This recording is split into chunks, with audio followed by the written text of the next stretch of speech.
بظاہر ایسا محسوس ہوتا ہے کہ آگے کے یہ چند فقرے اللہ تعالیٰ نے مومن آل فرعون کے قول پر بطور اضافہ و تشریح ارشاد فرمائے ہیں۔ یضل اللہ من ہوا مسرف مرتاب، اللہ ان سب لوگوں کو گمراہ کر ڈالتا ہے جو حد سے گزرنے والے اور شکی ہوتے ہیں۔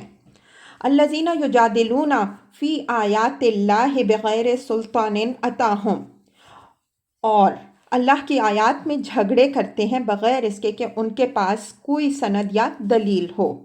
تفسیر، یعنی اللہ تعالیٰ کی طرف سے گمراہی میں انہی لوگوں کو پھینکا جاتا ہے جن میں یہ تین صفات موجود ہوتی ہیں۔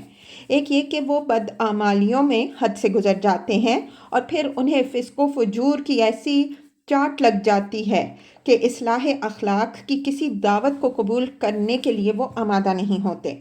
دوسرے یہ کہ انبیاء علیہم السلام کے معاملے میں ان کا مستقل رویہ شک کا رویہ ہوتا ہے۔ خدا کے نبی ان کے سامنے خواہ کیسے ہی بینات لے کر آئیں، مگر وہ ان کی نبوت میں بھی شک کرتے ہیں اور ان حقائق کو بھی ہمیشہ شک کی نگاہ سے دیکھتے ہیں جو توحید اور آخرت کے متعلق انہوں نے پیش کیے ہیں۔ تیسرے یہ کہ وہ کتاب اللہ کی آیات پر معقولیت کے ساتھ غور کرنے کے بجائے کج بحثیوں میں سے ان کا مقابلہ کرنے کی کوشش کرتے ہیں، اور ان کج بحثیوں کی بنیاد نہ کسی عقلی دلیل پر ہوتی ہے، نہ کسی آسمانی کتاب کی سند پر، بلکہ از اول تا آخر صرف ضد اور ہٹ دھرمی ہی ان کی واحد بنیاد ہوتی ہے۔ یہ تین عیوب جب کسی گروہ میں پیدا ہو جاتے ہیں تو پھر اللہ اسے گمراہی کے گڑھے میں پھینک دیتا ہے جہاں سے دنیا کی کوئی طاقت اسے نہیں نکال سکتی۔ کبر مقتا عند اللہ وعند الذین آمنوا، یہ رویہ اللہ اور ایمان لانے والوں کے نزدیک سخت مبغوض ہے۔ کذالک یطبع اللہ علی کل قلب متکبر جبار، اسی طرح اللہ ہر متکبر و جبار کے دل پر ٹھپا لگا دیتا ہے۔ تفسیر، یعنی کسی کے دل پر ٹھپا بلا وجہ نہیں لگا دیا جاتا۔ یہ لعنت کی مہر صرف اسی کے دل پر لگائی جاتی ہے جس میں تکبر اور جباریت کی ہوا بھر چکی ہو۔ تکبر سے مراد ہے آدمی کا جھوٹا پندار جس کی بنا پر وہ حق کے آگے سر جھکانے کو اپنی حیثیت سے گری ہوئی بات سمجھتا ہے، اور جباریت سے مراد خلق خدا پر ظلم ہے جس کی کھلی چھوٹ حاصل کرنے کے لیے آدمی شریعت الہی کی پابندیاں قبول کرنے سے بھاگتا ہے۔ وقال فرعون نے کہا، یا حامان ابن لی صرحا لعلی ابلغ الاسباب، اے حامان میرے لیے ایک بلند عمارت بنا تاکہ میں راستوں تک پہنچ سکوں۔ اسباب السماوات، آسمان کے راستوں تک۔ فاطلع الی الہ موسیٰ، اور موسیٰ علیہ السلام کے خدا کو جھانک کر دیکھوں۔ وانی لاظنہ کاذبا، مجھے تو یہ موسیٰ علیہ السلام جھوٹا ہی معلوم ہوتا ہے۔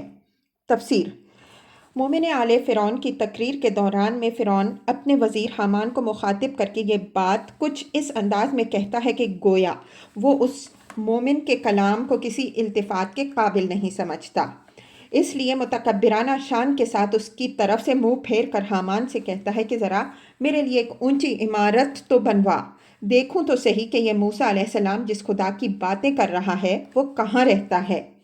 تشریح کے لیے ملاحظہ ہو تفہیم القرآن جلد سوم، سورہ قصص، حواشی 52 تا 54۔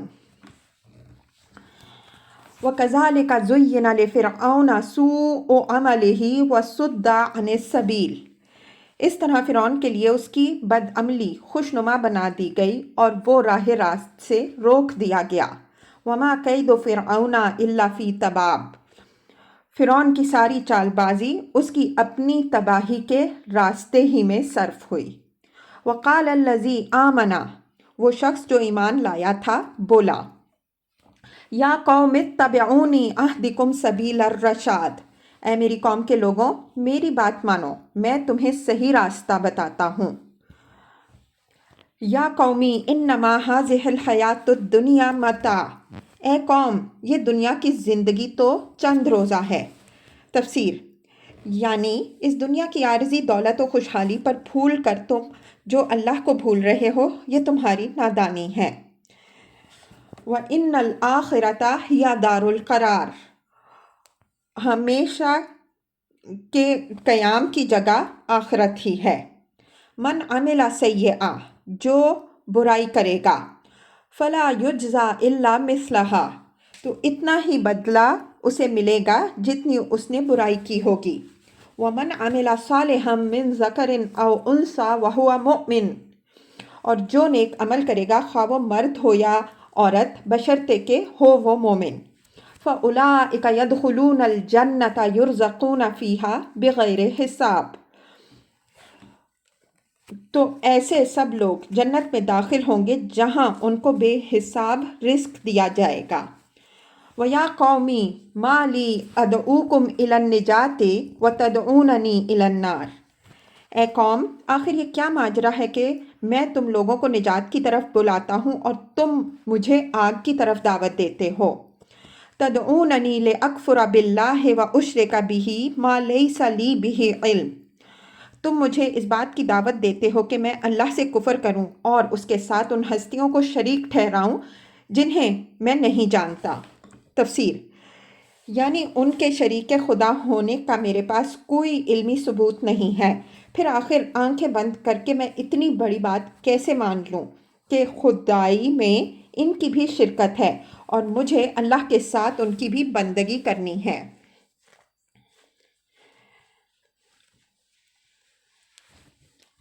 وَأَنَا أَدْعُوكُمْ إِلَى الْعَزِيزِ الْغَفَّارِ، حالانکہ میں تمہیں اس زبردست مغفرت کرنے والے خدا کی طرف بلا رہا ہوں۔ لا جرم، نہیں حق یہ ہے، انما تدعوننی الیہ لیس لہ دعوۃ فی الدنیا ولا فی الآخرہ، اور اس کے خلاف نہیں ہو سکتا کہ جن کی طرف تم مجھے بلا رہے ہو ان کے لیے نہ دنیا میں کوئی دعوت ہے نہ آخرت میں۔ تفسیر، اس فقرے کے کئی معنی ہو سکتے ہیں۔ ایک یہ کہ ان کو نہ دنیا میں یہ حق پہنچتا ہے اور نہ آخرت میں ان کی خدائی تسلیم کرنے کے لیے خلق خدا کو دعوت دی جائے گی۔ دوسرے یہ کہ انہوں نے لوگوں کو زبردستی خدا بنایا ہے، ورنہ وہ خود نہ اس دنیا میں خدائی کے مدعی ہیں نہ آخرت میں یہ دعویٰ لے کر اٹھیں گے کہ ہم بھی تو خدا تھے، تم نے ہمیں کیوں نہ مانا۔ تیسرے یہ کہ ان کو پکارنے کا کوئی فائدہ نہ اس دنیا میں ہے نہ آخرت میں، کیونکہ وہ بالکل بے اختیار ہیں اور انہیں پکارنا قطعی لا حاصل ہے۔ وَأَنَّا مَرَدَّنَا إِلَى اللَّهِ، اور ہم سب کو پلٹنا اللہ ہی کی طرف ہے۔ وَأَنَّ الْمُسْرِفِينَ هُمْ أَصْحَابُ النَّارِ، اور حد سے گزرنے والے آگ میں جانے والے ہیں۔ تفسیر، حد سے گزر جانے کا مطلب حد سے تجاوز کرنا ہے۔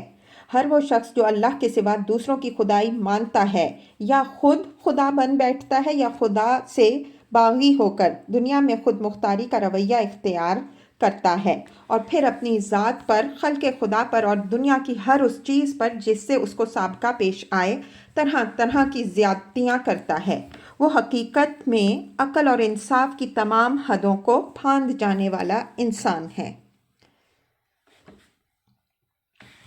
فَسَتَذْكُرُونَ مَا أَقُولُ لَكُمْ، آج جو کچھ میں کہہ رہا ہوں عنقریب وہ وقت آ جائے گا جب تم اسے یاد کرو گے۔ وَأُفَوِّضُ أَمْرِي إِلَى اللَّهِ، اور اپنا معاملہ میں اللہ کے سپرد کرتا ہوں۔ إِنَّ اللَّهَ بَصِيرٌ بِالْعِبَادِ، وہ بندوں کا نگہبان ہے۔